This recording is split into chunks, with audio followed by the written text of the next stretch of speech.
Let's go, hurry up! The evening kind of started off with none of us really knowing what we were getting ourselves into. Kind of just went up there and knew that we had a tough challenge ahead of us, and you know it was exactly that. It was tough, and we went through a series of events that was really challenging, and I got to saw people lead in different ways that I haven't seen before, and I thought that was really, really cool. Seeing the team come together and work together, I mean, learning from those are guys who have learned to work together so intimately because every situation's life or death. And I mean, it's not life or death for us, but it's important for us if we really want to get to where we want to go, to be working together just as seamlessly as they do. Because everything we do in life is habit forming. Everything. Winning's a habit, losing's a habit, tackling, pass blocking, everything. First quarter was a circuit of push-ups, burpees, core exercises, jumping jacks, and it was just to execute all at the same time on cadence. There was a lot of pressure on the team leader up in front. Had to call out numbers. Everybody had to be in detailed lines and rows. So it was just everybody getting on the same page and being one team, one heartbeat. It's on my tempo. Push up. You're going to battle. There can't be any second guesses, any holding back. This is your job tonight, right here. And as we got more comfortable and started over, we learned that you got to be looking out for others more than yourself.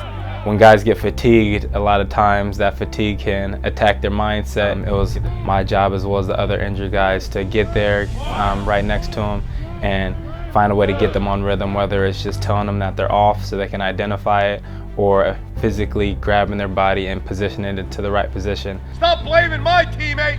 Start holding your teammates accountable. They told us, you know, leaders, when things go well, you get the praise. When things go bad, you get that those undue consequences. So there was a lot of pressure on us, but it forced us to execute and do well. Be a great team. We got a good team. Be a great team. You know, football relates to life in many different ways. So being that we didn't start fast when we first got out there, but we always know whenever we don't start fast, we have to make up for it. That's equivalent to in the first quarter. If you don't have a really good quarter, you still have 3 more quarters to go.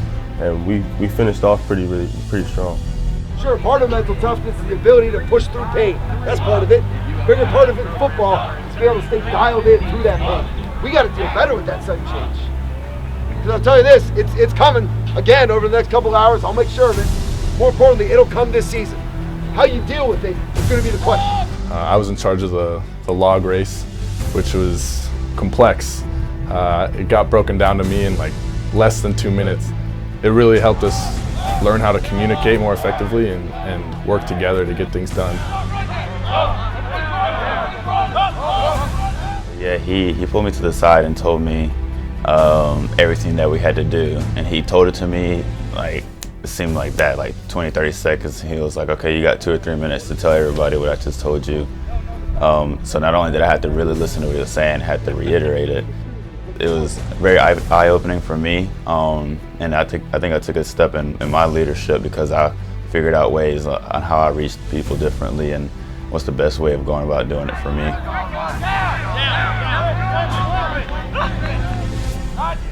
Push the tempo. You know, it told us good team leaders evaluate on 2 things, mission accomplished and take care of your teammates. It's not just about the effort you give. It's about what can you do for the dudes you're left and right. I felt a great deal of pride, honestly, and I think it's super important because, like I said, these are lessons you can apply not just in, you know, the program. You really do fall back on your training, so it's something that you just file into your everyday life. Although I couldn't grind with my brothers, to be able to see the work that they're putting in, to be able to motivate and coach and grind through things, be in the same pain with one another, and know that we're all in it together, and it just breeds such great camaraderie to fight through adversity together. Bringing everybody out there and going out and struggling together just makes it a stronger bond and makes a more cohesive team. People really realize that their voice matters, and that's whether we're doing push-ups or whether we're, you know, sprinting. Like even having that support or having that leadership role is really important.